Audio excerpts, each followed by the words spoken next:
بسم اللہ الرحمن الرحیم۔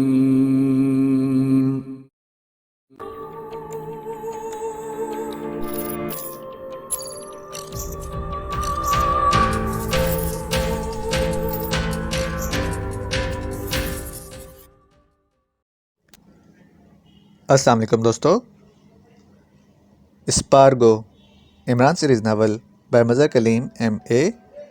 اگر آپ نے ابھی تک ہمارے چینل جاسوسی دنیا کو سبسکرائب نہیں کیا تو سبسکرائب کریں اور بیل آئیکن پر کلک کیجیے۔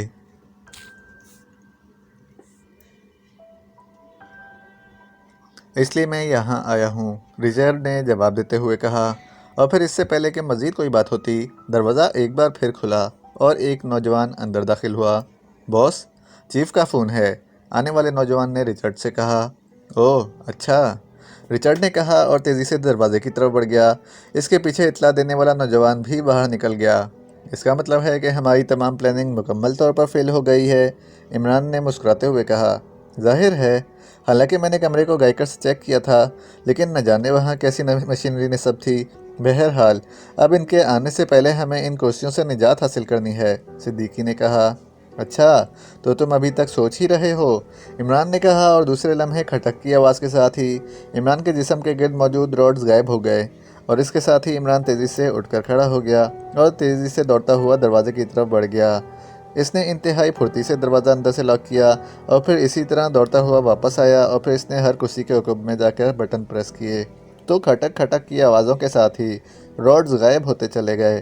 چند ہی لمحوں بعد صدیقی سمیت سب ساتھی راڈز کی گرفت سے آزاد ہو چکے تھے۔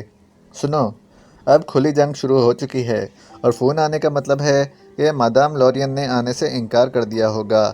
اب ایک ہی صورت ہے کہ ہمیں اس ہیڈ کوارٹر پر قبضہ کرنا ہوگا اور اس ماسٹر کلف کو قابو میں کرنا ہوگا، عمران نے کہا اور تیزی سے دروازے کی طرف بڑھا۔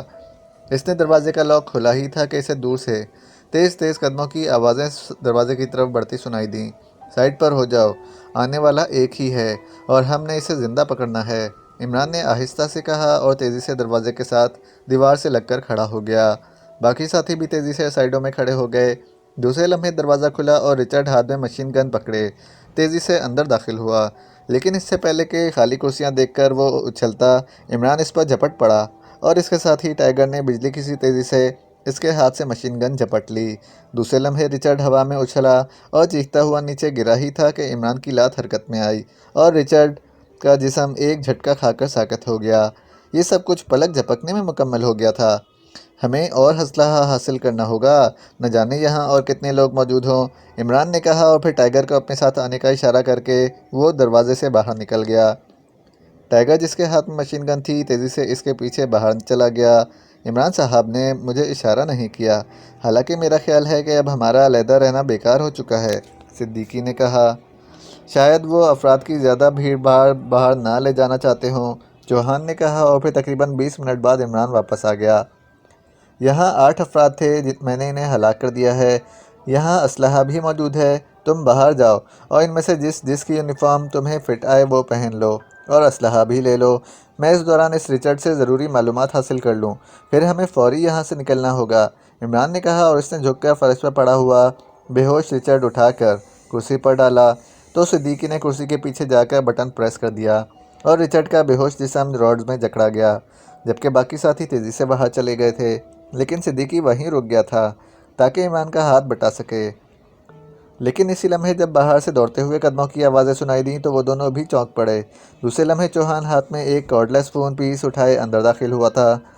فون پیس سے گھنٹی کی مخصوص آوازیں نکل رہی تھیں۔ کال ہے، چوہان نے کہا تو عمران نے ہاتھ بڑھا کر اس کے ہاتھ سے ریسیور لے لیا اور اس کا بٹن پریس کر دیا۔ یس، رچرڈ بول رہا ہوں، کیا بات ہے؟ کال ریسیو کرنے میں اتنی دیر کیوں لگائی ہے تم نے؟ مجھے باتھ روم میں جانا پڑ گیا تھا۔ کیا ہوا ان لوگوں کا؟ ختم ہو گئے ہیں یا نہیں؟ ہو گئے ہیں چیف، عمران نے کہا، کیونکہ گفتگو کے دوران وہ دوسری طرف سے بولنے والے کے لہجے اور انداز سے یہ تو سمجھ گیا تھا کہ بولنے والا ماسٹر کلف ہے، لیکن وہ تذبذب کا شکار تھا کہ نہ جانے رچرڈ ماسٹر کلف کو باس کہتا ہے یا چیف۔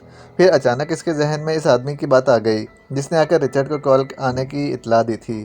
اس نے رچرڈ کو باس کہا تھا اور اس کے ساتھ ہی اسے یاد آ گیا تھا کہ رچرڈ نے بھی دوران گفتگو ماسٹر کلف کو چیف کہا تھا، اس لیے اس نے اس بار چیف کا لفظ ادا کر دیا تھا۔ تو پھر ایسا کرو، کہ اس کی لاشیں اٹھا کر ہیڈ کوارٹر پہنچ جاؤ، جلدی، میں وہاں تمہارا انتظار کر رہا ہوں، ماسٹر کلف نے کہا، اور اس کے ساتھ ہی رابطہ ختم ہو گیا۔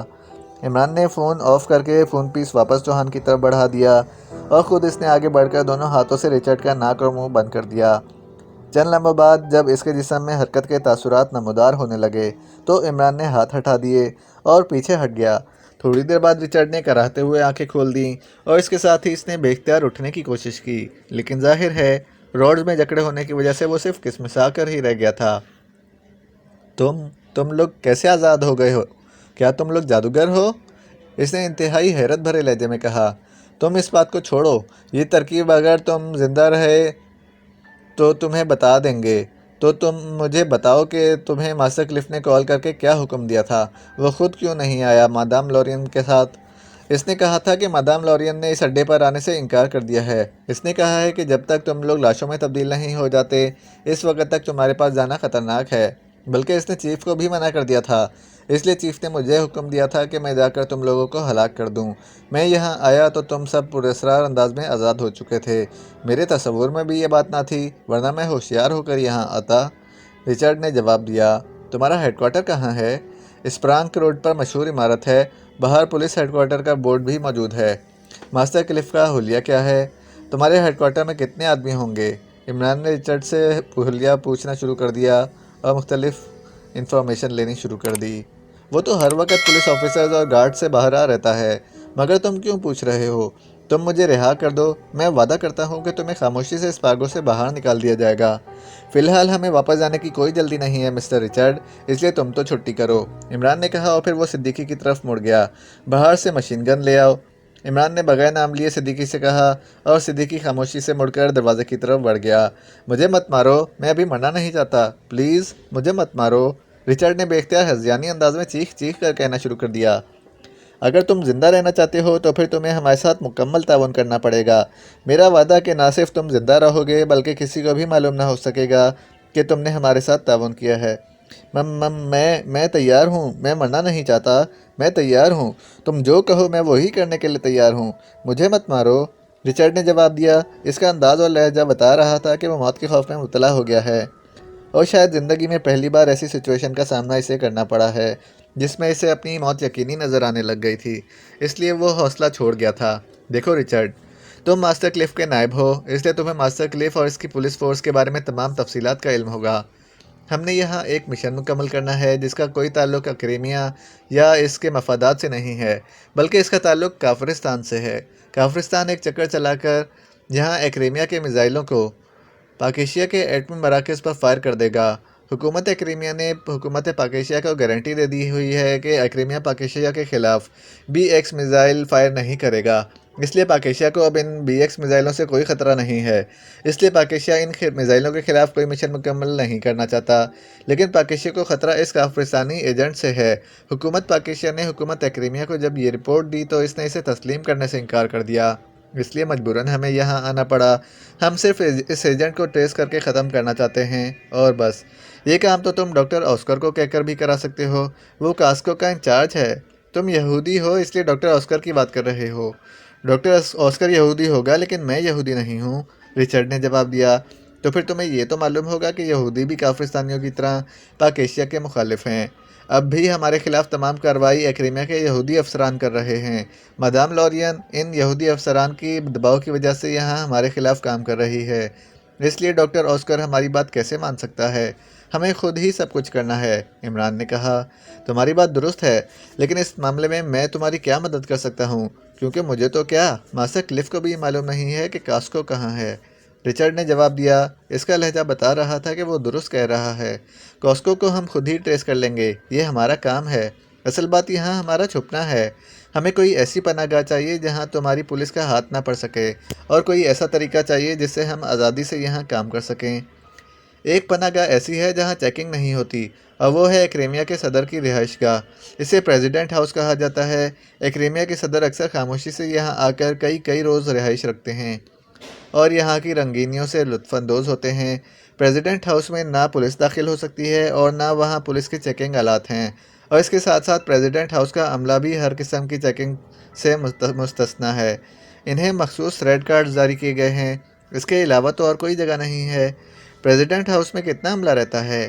میرا اندازہ ہے کہ 10-12 افراد ہوں گے۔ اور ان کا انچارج کون ہے؟ جیفری نام کا آدمی انچارج ہے۔ اسے اسپیشل ریڈ کارڈ جاری کیا گیا ہے، رچرڈ نے جواب دیا۔ کہاں ہے یہ پریزیڈنٹ ہاؤس؟ عمران نے پوچھا تو رچرڈ نے اس کا محل وقوع بتانا شروع کر دیا۔ اس دوران صدیقی مشین گن لے کر واپس آ چکا تھا۔ رچرڈ نے ہمارے ساتھ تعاون کیا ہے، اس لیے رہائی ضروری ہو گئی ہے۔ اسے رہا کر کے واپس آ جاؤ، عمران نے صدیقی سے مخاطب ہو کر کہا اور تیزی سے مڑ کر کمرے سے باہر آ گیا۔ تھوڑی دیر بعد وہ دوسرے ساتھیوں کے پاس پہنچ چکا تھا۔ تھوڑی دیر بعد صدیقی بھی وہاں پہنچ گیا۔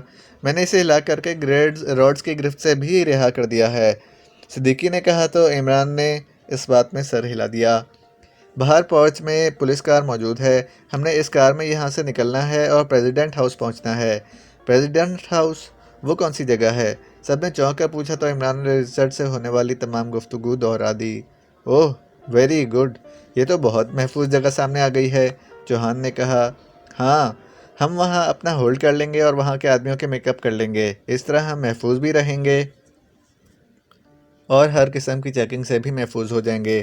پھر اطمینان سے اس سینٹر اور لیبارٹری کو ٹریس کر کے اپنا مشن مکمل کر لیں گے، عمران نے جواب دیا اور سب نے اس بات میں سر ہلا دیا۔